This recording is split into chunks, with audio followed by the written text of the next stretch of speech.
إنه لقرآن كريم في كتاب مكنون لا يمسه إلا المطهرون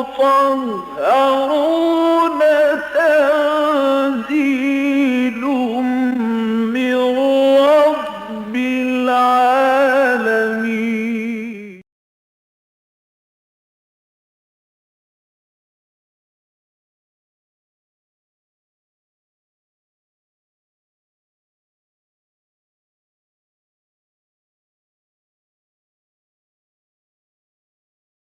أعوذ بالله من الشيطان الرجيم. بسم الله الرحمن الرحيم. لو أنزلنا هذا القرآن على جبل لرأيته